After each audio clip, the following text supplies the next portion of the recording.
They saw her as nothing more than a stranded aid worker, the kind who showed up in the world's broken places with a clipboard, a water filter, and good intentions, but no real place in a fight. She moved through the open-air market in a faded scarf and dust-covered boots, her hands full of medical supplies, her expression unreadable. Before we jump back in, tell us where you're tuning in from, and if this story touches you, make sure you're subscribed, because tomorrow I've saved something extra special for you. The young soldiers guarding the convoy didn't look twice at her. They were too busy scanning the crowd, watching for trouble in the sea of merchants and travelers pushing through the narrow lanes. She kept her head low, weaving between stalls of spices, rugs, and goat meat hung from hooks. Then it happened. The sharp metallic crack of a rifle split the humid air. 2 shots. The crowd exploded in panic, bodies shoving, vendors diving behind tables. Somewhere one of the soldiers shouted an order, but his voice was drowned in the chaos. She didn't run. Instead, she dropped the box of supplies at her feet, scanned the rooftops once, and knelt beside a crumbling wall. Her hand went to her waist, where no weapon waited, only a small satellite radio, battered and wrapped in dust tape. Preparing and narrating this story took us a lot of time, so if you are enjoying it, subscribe to our channel, it means a lot to us. Now back to the story. She pressed the button and spoke in a tone that was calm, clipped, and absolute. This is Hammer 3, Fire Mission. Grid Alpha 275, by 619er. Troops in the open. Immediate suppression. There was a pause on the other end, just static and the distant thump of rotors somewhere over the horizon. Then a voice, male, sharp and professional. Copy Hammer 3, Fire Mission inbound. Time on target 60 seconds. She stood, eyes tracking the rooftop where a figure in dark clothes was repositioning. The soldiers hadn't spotted him yet. She raised a hand, not in panic, but in signal, and pointed. The youngest soldier glanced at her, confused, until the first artillery round hit. The blast swallowed the far end of the street in a cloud of dirt and flame, sending chunks of masonry tumbling. The sniper disappeared in the shockwave, the surrounding rooftops vanishing into smoke. Screams echoed in the market, but the shooting had stopped. The soldiers stared at her now. No one moved. No one spoke. She lowered the radio slowly. Her voice was quiet, almost conversational. You've got 40 seconds until they regroup. Move your convoy.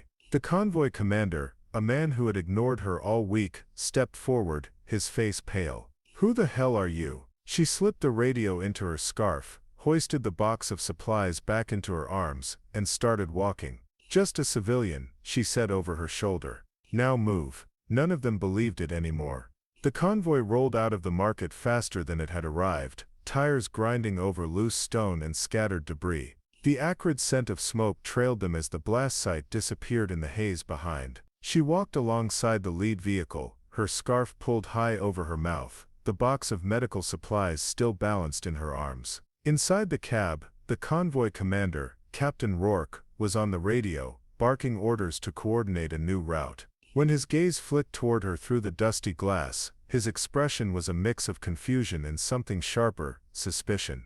At the first checkpoint outside the city, the vehicles halted. Soldiers piled out, securing the perimeter while Rourke stepped directly into her path. Where did you learn those coordinates? He demanded, voice low enough not to carry to the others. She didn't stop walking until she reached the shade of a collapsed archway. Setting down the box, she dusted off her hands. I was here last night, she said simply, studying the skyline, counting rooftops. The grid numbers are burned into my head. That's not something a relief worker does, Rourke shot back. She met his eyes for the first time, and yet it worked. He studied her for a long moment before glancing over his shoulder. The younger soldiers were watching them, pretending to check their weapons. Rourke lowered his voice. That fire mission was too clean.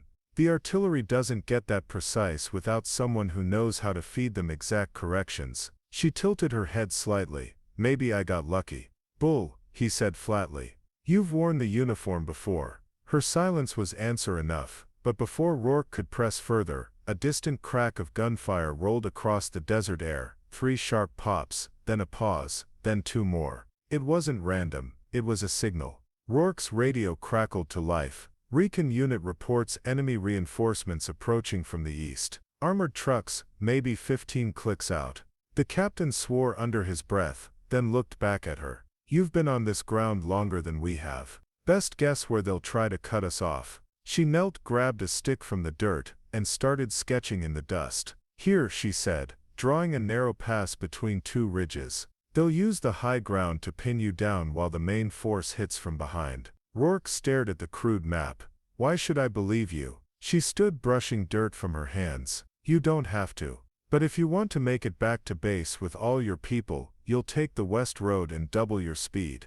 Another burst of gunfire echoed, closer this time. Rourke didn't hesitate any longer. He barked orders to his men, sending them scrambling back into the vehicles. She retrieved her box of supplies and started toward the rear truck. When she reached the tailgate, Rourke's voice stopped her. "You're riding with me. I'm not letting you out of my sight until I know exactly who you are." She smiled faintly, as if the idea amused her. "Suit yourself, Captain." As the convoy roared back into motion, the desert stretched out ahead, flat, endless, and full of places to hide an army. She kept her eyes on the horizon, already thinking 3 moves ahead. The corner of her mouth told him all he needed to know. The western road looked harmless enough, just a narrow strip of packed earth cutting between low ridges of jagged rock. From the cab of the lead vehicle, the desert seemed quiet, almost still. But she knew better. Silence in a combat zone was never empty. Rourke kept glancing at her from the driver's seat, his fingers tapping a restless rhythm on the steering wheel.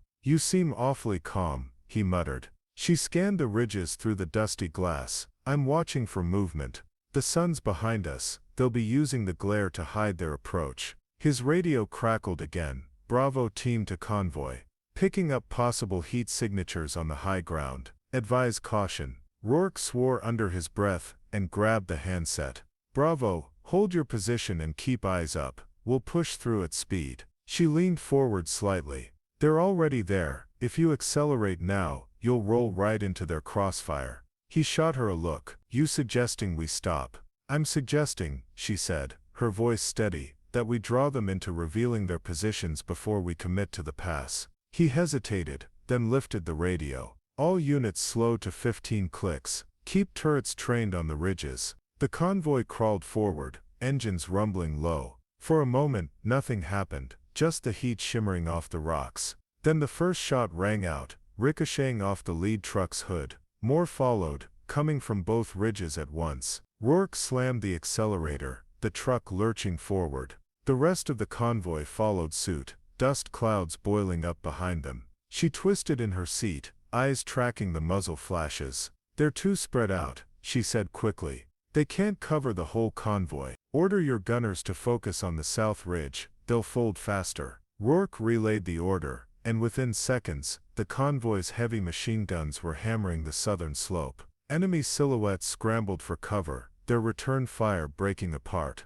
But the northern ridge wasn't idle. A flash of movement caught her eye, an RPG team setting up behind a boulder. Without thinking, she grabbed the radio from Rourke's dash. "Hammer 3 to Red Talon, grid 268 by 614. 2 rounds HE, danger close." Rourke stared at her. "You just called in artillery again." "Wait for it," she said. 5 seconds later, the northern ridge erupted in twin fireballs, rock and sand spraying into the sky. The RPG never fired. The convoy punched through the pass, leaving behind burning wreckage and scattered enemy fighters retreating into the rocks. Rourke kept driving, eyes fixed on the road ahead. Finally he said, "You're no aid worker, no civilian. Nobody just happens to know how to coordinate danger-close artillery twice in one day." She leaned back, pulling her scarf down enough to speak clearly. "Maybe I'm just good at improvising." He shook his head slowly. "No, you've done this before." She didn't answer, but the faint smile tugging at the desert outpost appeared like a mirage.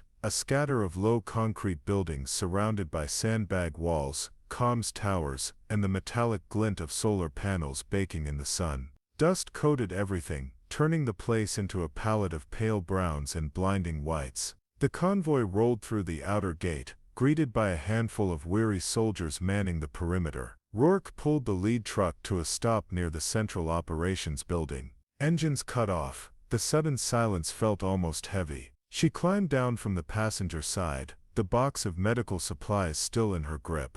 Before she could take 3 steps, a voice rang out from somewhere near the comms tower. "I'll be damned, Hammer 3. She froze. The man approaching wore a faded cap and a headset slung around his neck. His uniform bore the insignia of a fire direction center specialist, and his face was sunburnt and lined from too many hours in the heat. "I know that voice," he said, grinning.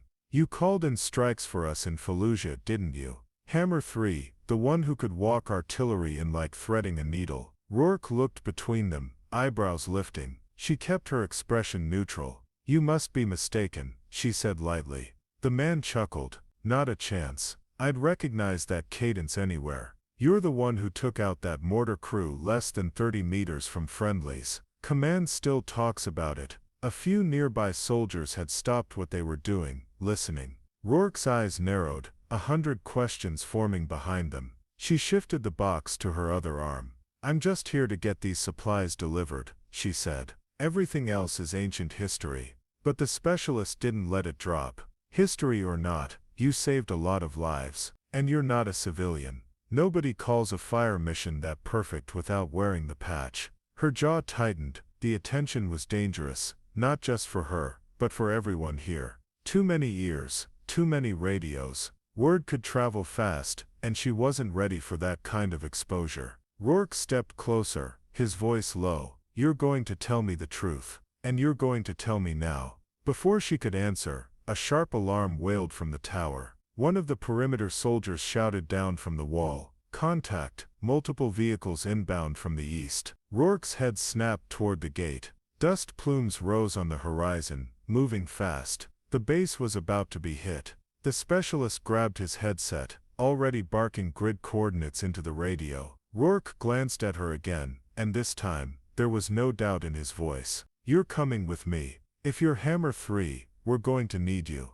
She set the box down gently on the ground, pulled the scarf from her face, and let the sun catch the faint scar running along her jaw. "All right," she said quietly. "Let's go to work." The operations building was a hive of motion, soldiers rushing between radio stations, field maps, and observation posts. The alarm still blared, a harsh metallic wail that cut through every other sound. Through the open windows, the dust clouds of the approaching vehicles grew larger, darker, more defined. Rourke guided her to a raised platform in the center of the room where the base's fire control table was set up. A satellite image of the surrounding terrain was pinned down by grease pencils, rulers, and range cards. 2 young fire direction specialists looked up as she stepped into the ring. "This is Hammer 3, Rourke announced, and the room went still for half a breath. "She's taking the grid."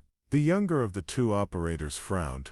"Sir, with respect." "With respect," Rourke cut in. "She's the only reason this convoy is here at all. Let her work." She leaned over the map, scanning it once, then twice, mentally layering her memory of the ground onto the satellite image. "Enemy convoy is coming in along this route," she said, drawing a line from the east ridge to the access road. "They'll hit this dry wash before they can fan out. That's where we take them." One of the operators handed her a headset. She slid it on, the weight familiar, almost comforting. Her voice dropped into the clipped, measured tone she hadn't used in years. "Steel Rain, this is Hammer 3. Fire mission, grid 281 by 612. Target, enemy vehicles in column, danger close, over." The reply came almost instantly. "Hammer 3, Steel Rain, fire mission received, rounds complete in 60 seconds. Splash in 90. She looked up. "Get mortars on standby to walk the fire back if they break formation." Outside, the first bursts of small arms fire cracked across the perimeter. The defenders on the walls returned fire, the sharp stutter of machine guns echoing through the dust. She pressed a finger to her headset. "Splash in 5, 4, 3, 2. The world outside lit up as the first artillery shells slammed into the dry wash. Columns of dirt and flame shot skyward, the shock waves rattling the window panes. Through the haze, she could see enemy trucks jackknifing, men bailing out into the open. "Shift left, 100 meters, she ordered. "Fire for effect." More shells landed in rapid succession, tearing through the convoy's midsection. Those who tried to retreat ran straight into the base's overlapping fields of fire. Rourke stood at her shoulder, eyes flicking between the map and the burning wreckage visible from the wall. "You're cutting them apart," he murmured. She didn't answer. She was already adjusting for the survivors, breaking toward the northern ridge. Hammer 3, to Steel Rain, Grid 283, by 614. Hay and airburst. Send it. When the last shell fell, and the dust began to settle, the eastern horizon was silent. The only movement was the heat shimmer rising from twisted metal. The room exhaled as one. Rourke glanced at her, a trace of something like respect in his expression. That was perfect. She slid the headset off, and set it on the table. "It was necessary," she said simply, though a small knowing smile tugged at her lips. Outside, medics were already moving toward the field. She turned away from the window. "Captain, you need to understand, this wasn't just a random attack. They came for me." The room fell quiet again. Rourke dismissed the operators with a sharp nod, and the room slowly emptied until it was just the two of them and the hum of the radio equipment. She stood near the table, her hands resting lightly on the edge, eyes on the map, but mind somewhere far beyond the desert. "They didn't know you were here until the market," Rourke said quietly. "That much I believe. But you need to tell me why. The moment they spotted you, they threw everything they had at this base." She hesitated, then pulled the scarf fully from around her neck, revealing a faint set of burned scars trailing from her jawline down toward her collarbone. "They know me because 5 years ago, I was the one who ruined their biggest payday." Rourke leaned against the table. "Go on." She drew in a slow breath. "Operation Iron Dagger, classified. My unit was deep in hostile territory, coordinating with air and artillery assets to neutralize a weapons convoy headed for a private buyer. They were carrying guidance modules for a next-generation missile system, things that could turn a city into rubble in minutes. We were told there were no civilians in the kill zone. That was a lie." Her eyes darkened. "They'd staged a refugee camp near the convoy to use as cover. I had seconds to decide, call off the strike and let the weapons escape, or take the shot and pray we could warn the civilians in time." Rourke's jaw tightened. "You called it in. I called it in," she said flatly. "And we hit the convoy dead on, but the camp was caught in the blast radius. The survivors never forgave us, neither did the group running the weapons. Since then, they've put my name on every kill list they have." Rourke ran a hand over his face. "And now they know you're here." "They know I'm here," she confirmed. "And they won't stop until they either capture me for intel, or make an example of me." Before he could respond, the base's PA system crackled to life. "Captain Rourke to the gate. Captain Rourke to the gate." They stepped outside into the blinding midday sun. A single motorbike sat just beyond the sandbag wall, its rider slumped over the handlebars.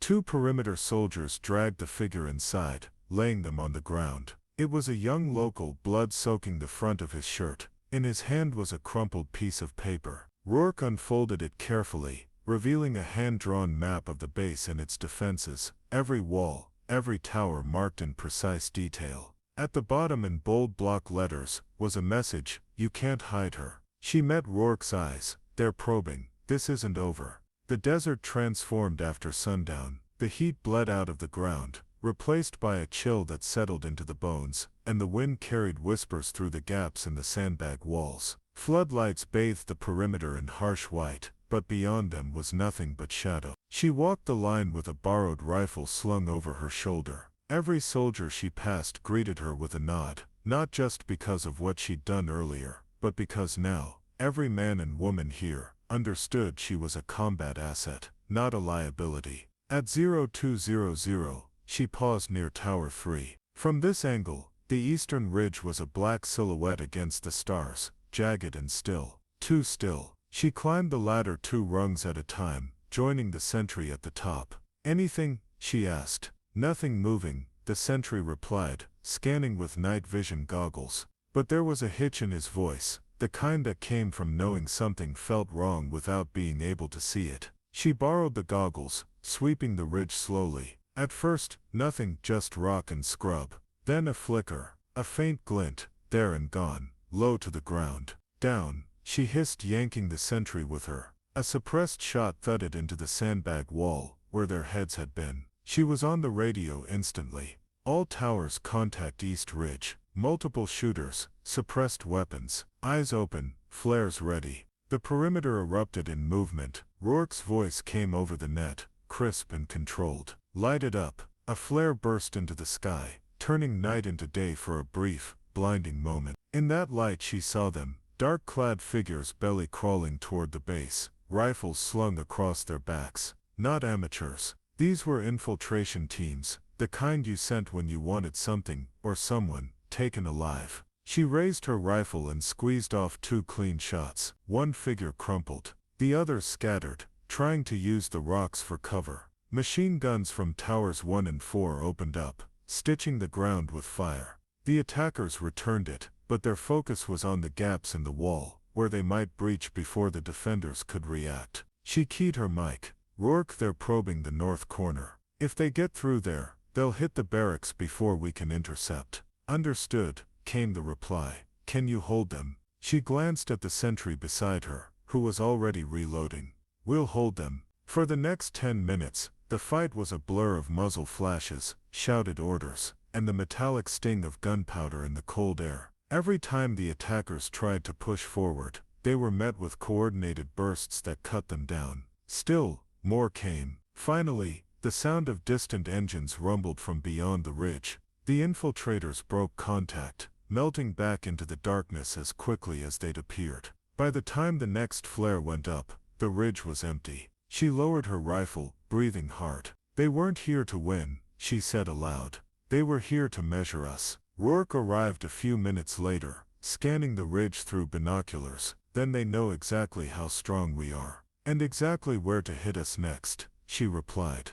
The floodlights stayed on long after the last shot was fired, bathing the desert in a sterile, almost surgical glow.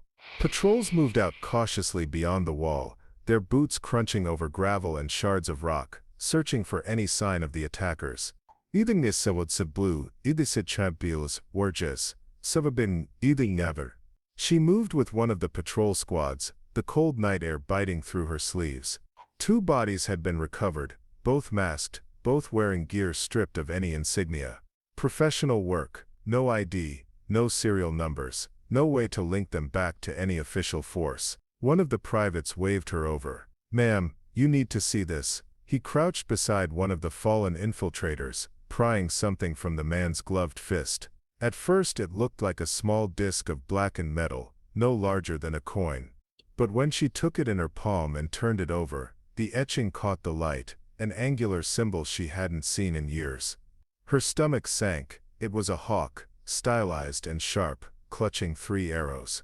The mark of the Al-Safir Syndicate. She'd last seen that emblem painted on the side of the weapons convoy, during Operation Iron Dagger. The group she'd dismantled, the one that had sworn to find her. They're not just probing, she murmured. They're confirming I'm here. Rourke arrived moments later, his face grim as she handed him the token. You recognize it? She asked. He nodded slowly. Yeah. Intel's had a standing file on them for a decade. Smuggling, assassinations, high-end arms trafficking. You hit them before, didn't you? Her silence was answer enough. The wind picked up, rattling the loose corrugated siding on the outpost's storage sheds. Somewhere beyond the floodlights, a coyote howled. She knelt and searched the second body, finding nothing until her fingers brushed the inner lining of the man's vest. A folded scrap of plasticized map material slid free. When she unfolded it, the layout was unmistakable. It was the interior of this base, marked with entry points, blind spots, and a path that led directly to the central comms room. Rourke's jaw clenched. They're coming for our communications. They're coming for me, she corrected. And they're going to cut the comms so I can't call and fire again. Rourke's eyes narrowed as he processed that. If they take the comms, we're deaf, blind, and cut off from artillery support. She folded the map and tucked it into her pocket. Then we don't let them get close enough to try. Rourke looked at her for a long moment, then said quietly, You've got the lead on this. Whatever you need, people, gear, you name it, you've got it. For the first time all night, she allowed herself a small nod. She wasn't just defending herself anymore. She was defending everyone inside these walls. And if the Al-Safir Syndicate wanted to come through her, she'd make sure the price was higher than they could pay. By dawn, the base was awake in full combat mode. The night's gunfire had left every soldier on edge, eyes sharper, movements quicker, conversations clipped. Even the smell of the place had changed, less dust and diesel, more of that metallic tang that clings to the air after battle. She moved through the yard with a checklist in one hand and a mug of black coffee in the other. Around, soldiers were stacking sandbags, repositioning machine gun nests, and stringing fresh rolls of concertina wire along the vulnerable stretches of the wall. The map from the infiltrator's vest was spread out on a crate in the center of the yard. She'd traced over the marked routes in thick red grease pencil, then started drawing her own overlays, alternate firing lanes, choke points, dead zones that could be turned into kill zones with the right setup. Rourke joined her, helmet in hand. "You've done this before," he said, not as a question. She didn't look up from the map. "Too many times, and if they're bringing syndicate numbers, we won't be able to hold with just a static defense." He studied her markings. "You're building depth. Layered defenses," she confirmed. "They breach one wall, they run into crossfire from the second. Breach the second, they hit claymores, and 40 Mike from the rooftops. By the time they get near the comms, they'll be too chewed up to push further." Rourke gave a low whistle. "Remind me never to be on your bad side." She allowed the faintest smirk. "Remind me never to be on yours either, Captain." They walked the perimeter together, stopping to adjust angles on firing ports, reassign marksmen to higher vantage points, and ensure overlapping fields of fire covered every approach. She ordered shallow trenches dug just beyond the wire, places where approaching vehicles would drop into a depression and become sitting targets. By mid-morning, they were hauling crates of anti-vehicle mines out of storage. She oversaw their placement personally, pacing off distances and making sure no lane was left uncovered. When the last mine was set, she moved to the motor pool. 2 old technical trucks sat in the corner, stripped down and half forgotten. She had them fitted with mounted grenade launchers, and hidden in sheds near the west gate, an ambush in waiting. Rourke found her again near the armory, watching as troops loaded belt after belt of ammunition. "You're expecting armor," he said. "I'm expecting them to throw everything they have at us," she replied. "And the syndicate doesn't like to lose twice. When they hit, it'll be fast, brutal, and probably at night." He nodded slowly. "I'll have the quick reaction force on standby, but I want you on the comms when it starts." She looked past him to the horizon, where the sun was already starting its slow drop toward the ridges. "They're not going to give us much time. Tonight or tomorrow, they'll come. And when they do," she tapped the map with one finger, "right on the routes she'd marked for enemy movement, this base becomes a killing ground." By late afternoon, the wind began to change. It started as a low constant hum rolling across the flats, but within an hour, it had grown into a restless roar that rattled loose siding and stung any exposed skin with fine grit. The horizon vanished behind a wall of swirling ochre, the kind of sandstorm that could blind a man at 10 paces. She stood in the operations tower, scanning the gray-brown curtain through a pair of thermal binoculars. The storm was both a curse and an opportunity. Visibility was cut to nothing, but so was the enemy's. It would come down to who could navigate and fight blind better. Rourke came up the stairs 2 at a time. "Patrol drones are grounded," he reported. "No way to fly them without losing them in this mess." "Then they'll come now," she said, lowering the binoculars. "They'll use the cover to get close without being seen. Syndicate doctrine favors close quarters and low visibility." The radio crackled. "Tower 3 to command. Possible movement east sector. Multiple heat signatures. Slow advance." She grabbed the headset from the console. "All towers, Hammer 3. Maintain thermal scan. Do not fire until they breach the outer wire. I repeat, do not fire." The first signs came as faint, glowing shapes on the thermal feed. Men hunched low, weapons in hand, advancing in staggered lines. Behind them larger blurs hinted at vehicles pushing through the storm. "Rourke, get the West technicals in position. When I give the word, they flank left and dump everything into the laid vehicles." He was gone before she finished speaking. She keyed the mic again. "Mortar teams, grid 285 by 613, range 300 meters, Airburst. Fire on my mark. The infiltrators reached the wire in less than 2 minutes. She waited until she saw the first one cutting through the coils before giving the order. Mark. The mortars thumped, and a heartbeat later the ground beyond the wall erupted in overlapping bursts. Shadows twisted and fell on the thermal feed, the vehicles halting as shrapnel ripped through their lead elements. But the syndicate wasn't breaking. The survivors surged forward, using the gaps blasted by their own breaching charges to pour inside. Machine gun nests lit up the dark, tracers streaking through the haze. West Technicals now, she ordered. From the far side of the base, the 2 hidden trucks roared into life, swinging wide around the syndicate's flank. Grenade launchers barked, sending high explosive rounds into the vehicles still stuck in the wire. The thermal feed flared white-hot where fire took hold. Even through the storm's howl, she could hear the syndicate fighters shouting to one another, rallying in small knots to press toward the comms building. Rourke's voice came over the net, breathless. They're making a push on the north wall. Can you cut them off? She checked the map, calculated the timing in her head, then keyed the fire mission frequency. Steel Rain, Hammer 3. Fire mission Grid 28. 6x614, quick, 2 rounds HE, danger close, friendlies holding inside north wall, copy Hammer 3, rounds complete in 30 seconds. She leaned over the balcony, watching the shadowed figures climbing over debris toward the wall. 30 seconds felt like an hour, then the shells landed, 2 massive concussions that swallowed the entire north approach in fire and pulverized stone. The push collapsed instantly. She switched back to the command net. All sectors, hold the line. Do not let them regroup.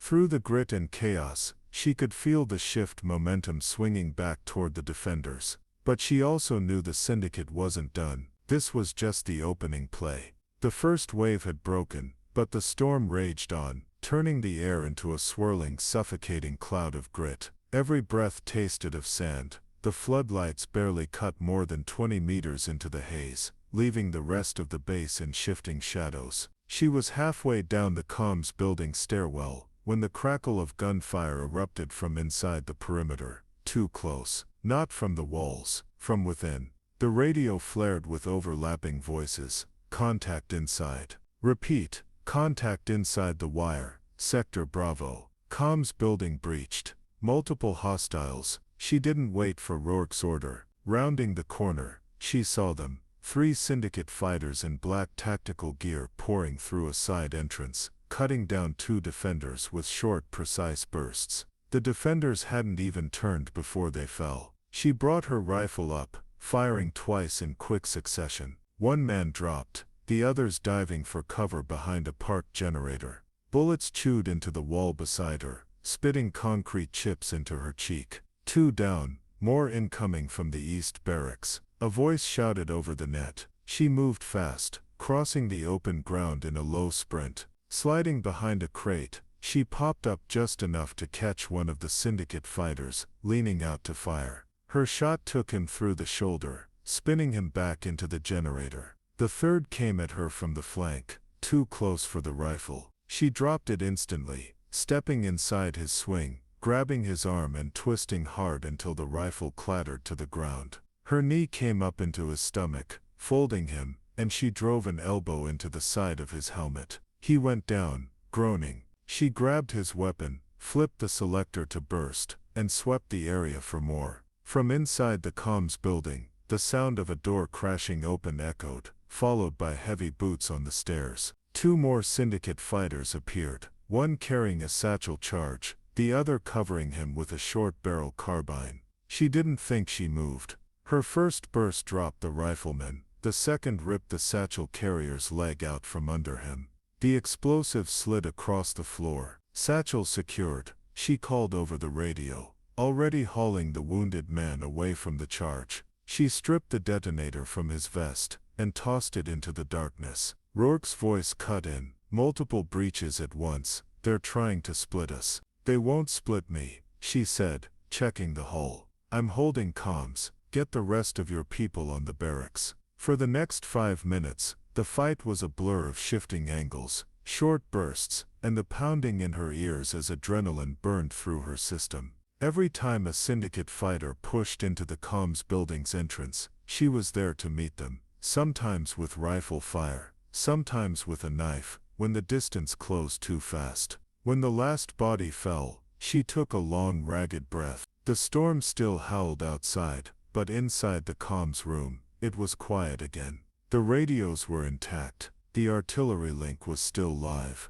She keyed her headset. "Comm secure. Repeat, comm secure." There was a pause, then Rourke's voice, low and steady. "Understood. Hold it, Hammer 3. We're not out of this yet." She stayed crouched behind the comms desk for a moment longer, catching her breath and listening to the chaos on the net. Gunfire rattled from multiple directions, overlapping with the barked orders of squad leaders, trying to rally their people. The syndicate was still inside, fighting in pockets across the base. She slid into the chair at the main comms console, flipping switches and re-establishing the artillery uplink. The storm made radio signals temperamental, but she knew how to punch through the static. She'd done it in worse. "Hammer 3 to all sectors," she said into the net, her voice steady, despite the pounding in her veins. "We are shifting to coordinated counterfire. All units hold your positions for 30 seconds. Mortars and artillery will clear the lanes."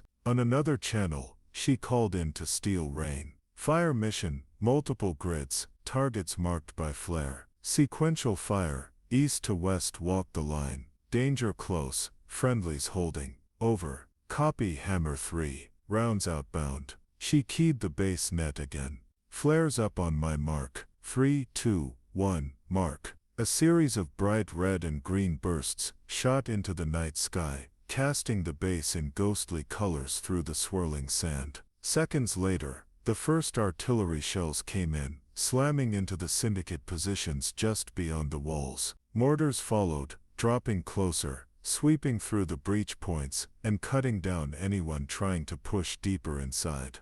The defenders timed their counterattack perfectly. As soon as the last shell fell, squads surged forward from cover, reclaiming ground room by room. In the narrow corridors of the barracks, it was brutal. Shotguns at close range, bayonets flashing in the dim light. Rourke's voice came through, tight with exertion. "Bravo sector clear. Moving to Charlie." She shifted fire missions accordingly, using the overhead map to anticipate where syndicate fighters would try to fall back. She cut them off with artillery before they could regroup. In the west yard, one of the technical trucks roared out from its hiding place, sweeping the area with grenade launcher fire and scattering the last of the infiltrators. Over the radio, the driver's laugh was half mad with adrenaline. The fight turned fast. Where minutes ago the syndicate had been pressing from 3 sides, now they were cornered, forced into retreat toward the same ridge they'd crawled over to get here.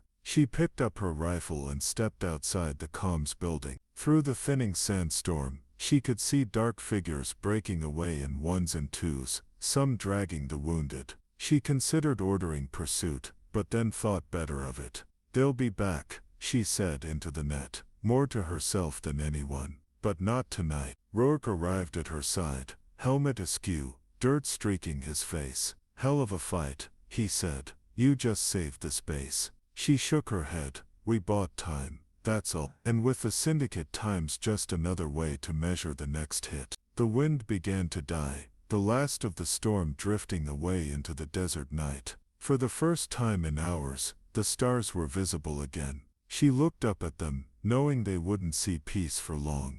The cleanup started before the smoke even cleared. Medics moved from body to body, checking for signs of life, tagging the dead, and hauling the wounded toward the makeshift triage in the motor pool. Engineers patched the breaches with whatever they could find: welded scrap, sandbags, even overturned cargo pallets. She stayed near the eastern wall, eyes scanning the battlefield beyond. The syndicate had vanished into the night, leaving only wreckage and the distant echo of engines fading into the hills. It should have felt like victory. It didn't. A corporal approached, holding something wrapped in a torn strip of black cloth. "Ma'am, this was pinned to one of the dead, near the north breach." She unwrapped it carefully, revealing a small polished metal plate about the size of her palm. Etched into it was the same hawk and 3 arrow symbol she'd seen before. But this time, there were words scratched beneath it in Arabic.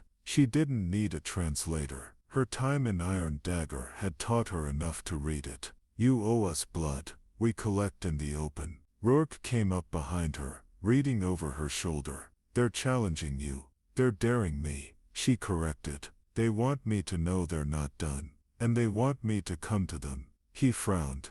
Why bait you into the open, when they could just hit us again here? She folded the cloth back around the plate. Because they know I'll make it personal. And they want the terrain in their favor next time. Out there they control the angles, the exits, the traps. Rourke crossed his arms. You're not seriously thinking of walking into that. She looked out toward the ridges, where the moonlight touched the jagged silhouette of the hills. That's exactly what I'm thinking. If we wait here, they'll keep coming.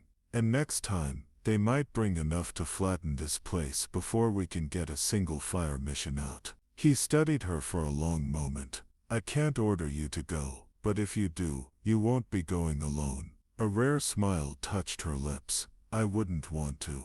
The decision was made quietly, without ceremony. While the rest of the base repaired, she and Rourke pulled maps, intel reports, and whatever satellite imagery they could salvage through the storm's interference. The Syndicate's last known stronghold was marked deep in the canyons east of the ridges, labyrinthine terrain that swallowed even the best trackers. As the night stretched toward dawn, she traced a finger along the canyon paths on the map. Every twist and turn was a potential ambush point. Every shadow could hide a rifle barrel. And yet for the first time since the market, she felt a spark of something sharper than survival. Resolve. If the Syndicate wanted her to walk into their den, she would. But she'd bring enough fire to burn it down behind her.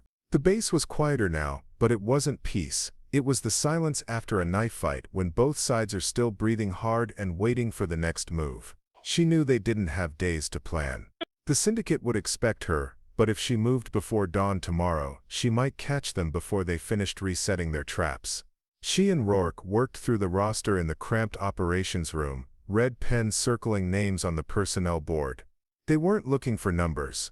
They were looking for precision. First was Staff Sergeant Vega, a wiry recon specialist with eyes like a hawk and a record of getting in and out of hostile zones without leaving a footprint. He could read terrain the way most people read a book, spotting sniper hides and choke points before they became a problem. Next was Corporal Lane, heavy weapons. She could carry a MAC-48 machine gun, like it was a sidearm, and had the calm, unshakable demeanor of someone who'd been under fire so often it barely raised her pulse. Then came Specialist Harlan, comms. In the canyons, radios would be unreliable, bouncing signals off the rock walls. Harlan had a field rig modified to punch through interference, vital if they needed to call in artillery or air support. Rourke insisted on bringing Doc Baines, the base's combat medic. She argued against it at first. Speed was their ally, and medics slowed things down, but he shut her down with a look. You've seen the Syndicate's handiwork. Someone's going to need him. Finally there was herself and Rourke. She was the one they wanted, and he wasn't letting her walk into their stronghold alone. They met in the motor pool at 0400, gear laid out on a canvas tarp. No one spoke much. The sound of Velcro clinking magazines, and the solid thunk of rifle bolts closing was enough. Vega passed out NVGs. Lane checked belts of ammo, slinging one across her shoulders like a bandolier. Harlan tested the comms pack, a faint hiss in their earpieces confirming the signal. She unfolded the canyon map one last time, tracing their route with a gloved finger. We insert here, she said, tapping a narrow break in the ridgeline. Vega takes point. 2 clicks in, we'll hit the first fork. Lane, you'll set the gun here as overwatch. We'll push deeper, and Harlan will keep us linked to base.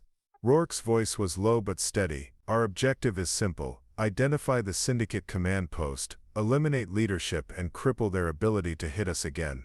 We're not here to take prisoners. They loaded into 2 armored Humvees, engines rumbling to life under the pale pre-dawn light. The desert was still and cold, the stars fading as the horizon began to glow. She sat in the passenger seat of the late vehicle, eyes fixed on the dark slash of the canyon ahead. The Syndicate thought they'd set the terms. They were wrong. the canyon swallowed them whole. Steep walls rose on either side, the early light barely touching the floor where they moved in single file. Every sound, boots on gravel, the faint rattle of gear seemed magnified 100-fold, then muffled by the jagged rock. Vega halted at a bend, raising a clenched fist. Through his scope he signaled what they had all been waiting for. She crawled forward to join him, peering through a narrow slit between boulders. Below, in a wide basin surrounded by cliffs, lay the syndicate's camp. Vehicles were parked in a tight circle, camo netting draped over them. Men moved in deliberate patterns, guards, patrols, runners carrying crates to a central tent, marked with the hawk and 3 arrows emblem. "Command post," she whispered. Vega nodded. Rourke crouched beside her. "How many?" 30, maybe more, Vega said. "And that's just topside. They could have tunnels." She studied the layout, eyes narrowing. The cliffs around the basin gave perfect overwatch. With the right coordinates, artillery could rake the entire camp before they even knew what hit them. "Harlan," she said, "get me steel rain." He set up the comms rig, shielding it from the wind. Her voice was calm when she keyed the mic, but every muscle in her body was coiled tight. "Steel rain, hammer 3. Fire mission, grid 7905 by 142. Target, enemy command post in Canyon Basin. Danger's close, bring it in tight. Copy, hammer 3. Confirm ordnance." She glanced at the camp again, then at the sheer canyon walls. If they used standard hay, the syndicate might survive by diving into the caves. She needed something that would reach everywhere at once. "DPSEM," she said, "maximum saturation. Walk it east to west." There was a pause. "Affirmative, time on target 2 minutes." Rourke's eyes met hers. "This is going to be ugly." "They asked for it," she replied. They backed off the ridge just enough to avoid the blast wave, but she kept her scope trained on the camp. The first shells landed exactly on time, small puffs of dust at first, then the canyon floor erupted in a chain of concussive blasts as submunitions spread in every direction. Men ran for cover, but there was nowhere safe. The explosions rolled through the camp like a living thing, tearing apart vehicles, shredding tents, and turning the command post into a cloud of flame and debris. Lane's gun barked from their position, cutting down the few syndicate fighters who tried to scramble up the canyon walls toward them. Vega picked off stragglers with surgical precision. When the final shell fell silent, the basin was unrecognizable, blackened earth, smoking wreckage, and the occasional echo of crumbling rock. She keyed the mic one last time. "Steel rain, hammer 3. Target destroyed, no further fire missions." The wind shifted, carrying the smell of burning fuel and scorched metal up to their position. She scanned the basin again, eyes searching for any sign of movement. A lone figure stumbled out from behind a wrecked truck, coughing, clutching something to his chest. "Hold fire," she ordered. Through her scope she saw the glint of metal, the same hawk and 3 arrows emblem, but now smeared with blood. The man dropped it to the dirt before collapsing. She felt Rourke watching her. "They're finished," he said. She shook her head. "No, they're sending a message." Rourke frowned. "A message? After this, they want us to know this isn't over," she said quietly. "They'll scatter, rebuild, maybe even hide in the cracks for a while. But they'll remember this day, and they'll want it back." She slung her rifle, turning toward the path out of the canyon. "They wanted me to come to them," she said. "I did, and I ended it on my terms." The team moved out, the rising sun painting the canyon walls in gold. Behind them, the syndicate's last stronghold smoldered, and the desert wind began the slow work of erasing it from the earth. But as they climbed toward the ridgeline, she couldn't shake the feeling that somewhere, far beyond their sight, someone was already drawing up the next battle plan. She didn't sleep that night. Instead, she sat alone in the comms room, the photograph from the envelope lying on the table in front of her. The syndicate's handwriting, slanted almost casual, was burned into her mind. "The debt remains." It wasn't just a threat, it was a promise. The base slept fitfully, repair crews finally taking rest, the night watch pacing the walls. The desert was still, but in her head, she could already hear the next storm building. At 0300, she called Rourke into the comms room. He arrived in a t-shirt and fatigues, eyes still sharp despite the hour. They're coming for me, she said without preamble. 3 weeks from now, if they keep their word, which means we have 3 weeks to make sure they never get the chance. Rourke leaned against the console. You want to take the fight to them again. I want to burn every safe house, disrupt every supply line, and make sure their next move never leaves the planning stage. She said, if we wait here, they'll pick the time, place, and terms. I'm done letting them control the board. He studied her for a moment, then gave a single nod. What's the first move? She slid a map across the table. Satellite recon from the last week showed supply convoys crossing the border into Syndicate territory under the cover of small storms. Each convoy took the same winding route through a dry riverbed, a perfect choke point if you knew where to look. We hit their lifeline, she said. Cut the supplies, and the rest of their network starts starving. They'll have to come to us before they're ready, and that's when we finish it. Rourke raised an eyebrow. And what about the message they sent? That wasn't just about supplies, they made it personal. She picked up the photograph again, turning it over in her hand. They already knew who I was before the market. They've been tracking me for months, maybe longer. That means there's someone feeding them intel, someone close enough to know where I'd be. His expression hardened. You think we have a leak? I know we do, she said quietly. And finding them is just as important as hitting those convoys. They spent the next 2 hours sketching out a plan, 2 operations running in parallel. Vega and Lane would lead a small team to ambush the next convoy, while she and Rourke quietly investigated everyone with access to movement orders. No accusations, no alarms, just careful, silent observation until the leak exposed themselves. By dawn, the plan was set. The first convoy was expected in 4 days, and the dry riverbed lay 50 kilometers into hostile terrain. Vega's team would move at night, burying into the riverbank, and waiting with enough firepower to erase the convoy in under a minute. Before they parted ways, Rourke caught her by the door. This isn't just about them anymore, is it? She met his gaze. No, it's about making sure no one ever gets to write my name on a death notice again. Outside, the first light touched the desert, painting the dunes in gold. The horizon looked quiet, harmless, exactly how the Syndicate wanted it to seem. But she knew better. The clock had started ticking, and this time, she was going to be the one counting it down. The desert night was cold enough to bite through their gear. Vega's team lay buried in the dry riverbank, their bodies pressed into shallow pits covered with loose sand and netting. Through his NVGs, Vega could see nothing but empty dunes and the narrow cut of the riverbed stretching away in both directions. Then, faint at first, came the low growl of engines. He touched his earpiece twice. Convoy inbound. 3 trucks, 2 escort technicals. From her post in the base's surveillance room, she listened to the feed with one ear while her eyes stayed fixed on the personnel roster. Every movement order for the last month was spread out on the table before her. Names, dates, destinations, patterns that meant nothing to most people but spoke volumes to someone who'd been hunted.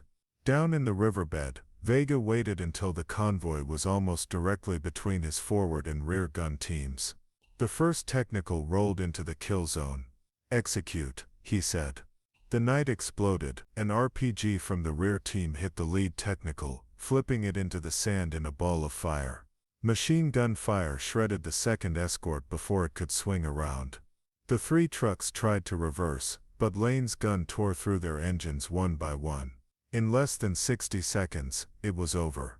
Ammo crates and fuel drums burned, casting flickering shadows across the canyon walls. Vega's voice came through the line, steady and calm. Convoy destroyed. No survivors. She exhaled slowly, but there was no time to savor it. Her gaze had just landed on the movement order for the day of the market attack, one she'd seen before but never connected. It had been signed off not by operations but by a junior logistics clerk. Someone who should have had no reason to adjust her route that morning. She keyed the base security channel. Rourke, East Gate, now. When they arrived at the clerk's quarters, the door was ajar. Inside, the bed was stripped, the footlocker empty, except for a single folded note. It read, 3 weeks was generous. Now you have days. She felt the familiar burn of anger in her chest. The mole had known they were closing in, and had slipped away into the desert straight toward the syndicate. Rourke crumpled the note in his fist. They'll be warning the others. Tonight's hit won't matter if they regroup. She turned toward the open gate. They can regroup all they want. We've cut their supply line, burned their stronghold, and now we know who's feeding them intel. Her voice dropped to a quiet, dangerous calm. They think this was my fight before. They're about to learn what it means when I make it personal. Outside, the horizon was still dark, the stars sharp against the black. Somewhere out there, the convoy ambush flames still smoldered, and a traitor carried her name straight into syndicate hands. She started walking toward the motor pool, not looking back. Because when the next strike came, she wasn't going to wait for it. She was going to be the one knocking on their door. The dust was still settling from the convoy ambush when she keyed the mic on the battered field radio. Her voice was calm, precise. Fire mission grid reference. She rattled off the numbers with the cadence of someone who had done it too many times to count. The Marines nearby froze. A minute ago, they'd been yelling over the gunfire, calling her ma'am, like she was just another evacuee caught in the wrong place. Now they were staring at her like she'd grown another head. Confirm, those coordinates are inside the exclusion zone. The fire direction officer came back over the net. His tone confirm and fire, she replied without hesitation. Battery 3 guns HE, fuse quick, adjust fire after splash. There was a pause, long enough that she could imagine the gun crews exchanging uneasy glances, wondering who the hell this voice belonged to. Then shot, over. Shot out, she said, the old call and response slipping out like muscle memory. 30 seconds later, the first shell screamed in from beyond the hills, detonating in the draw, where the remaining enemy vehicles had regrouped. The concussion rolled through the valley, shaking the ground beneath her boots. Through the smoke, she saw silhouettes crumple and scatter in blind panic. The Marines snapped into motion again, rallying with renewed energy. Some moved to secure the ridgeline, others to push into the burning draw, but a few kept glancing her way, still trying to reconcile the woman in dusty civilian clothes with the professional artillery call they'd just heard. When the last echo faded, she switched to a secure frequency and keyed the mic again. Mission complete, end of fire. This time, the reply was different, slower, deeper, familiar. Copy, end of fire. Stand by for message. Her stomach tightened. She hadn't heard that voice in years. Lynx, if you're still alive, the voice continued, we need to talk. Your war's not over. The Marines had questions, too many questions, but she gave them nothing except a tight smile and a request for water. They were good soldiers, they knew when not to push. Still she could feel their eyes on her as she walked to the far end of the ridge, radio clutched in her hand. The valley below was still smoldering, the air heavy with cordite and burning fuel. She kept her back to it, focusing on the voice that had come over the secure net. Lynx, they'd called her. Nobody had used that call sign in years. She keyed the mic again. This is Lynx. Authenticate Bravo Zulu 7. Silence, then authenticate correct. Good to hear your voice, Captain. Captain, the rank she'd given up when she walked away from the uniform, and the voice, deep deliberate, belonged to only one man, Major Evan Rourke. Last she'd heard, he was KIA in the Korengal, after a night raid went bad. Not possible, she said quietly. They told me you were dead. Reports of my death were useful, Rourke replied, the faintest trace of amusement in his tone. But that usefulness just ended when you lit up the valley. Everyone on both sides knows you're alive now. She leaned against the rocks, shielding the radio from the wind. You watching me, not just me. The people who took the shot at you last night, they're still moving. You took out their forward element, but their command is still intact. And now they know exactly who they're up against. Her eyes narrowed. Then tell me where they are. I can't send that over this net, Rourke said. You want the target, you meet me in person. Coordinates incoming, a burst of static, then a single string of numbers. She recognized the grid instantly. An abandoned observation post on the far side of the river, 3 clicks from the old supply route. It was isolated, elevated, and invisible to most patrols. The transmission cut without a goodbye. She lowered the radio, staring toward the dark line of hills beyond the valley. Rourke was supposed to be a ghost.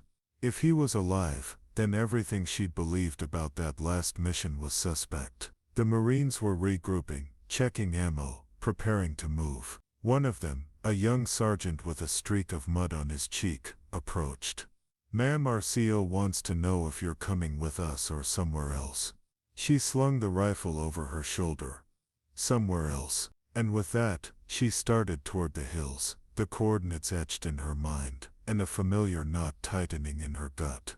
The observation post was little more than a crumbling concrete platform, clinging to the top of a jagged hill, its rusted rebar bones jutting out into the night air.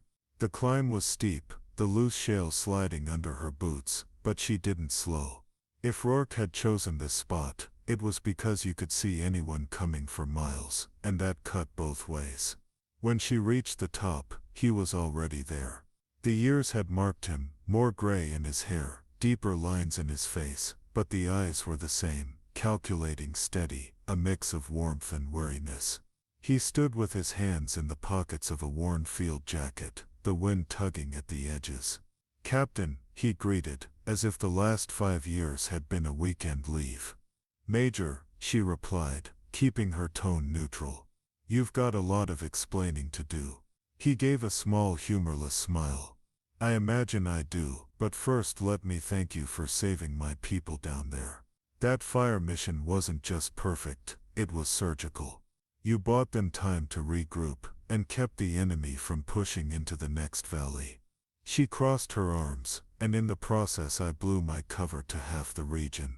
"That cover," Rourke said, "wasn't as intact as you thought. They've been sniffing around for months." The call just confirmed it. She studied him for a moment. "You're telling me I've been hunted, and no one thought to tell me." "Not no one," he corrected. "I tried. Command shut it down, said you were out, and out meant expendable if necessary." Her jaw tightened. "Then why am I still breathing?" "Because the people who want you gone aren't just local, they're tied into something bigger. Supply lines, intel routes, funding streams, and you burned one of their key assets in that last mission before you disappeared. They haven't forgotten." She stepped closer, lowering her voice. "So what's your angle, Rourke? Why come back now?" "Because I need you," he said simply. "There's a convoy moving through the mountains in 48 hours. Not our people, not the enemies, either, not officially.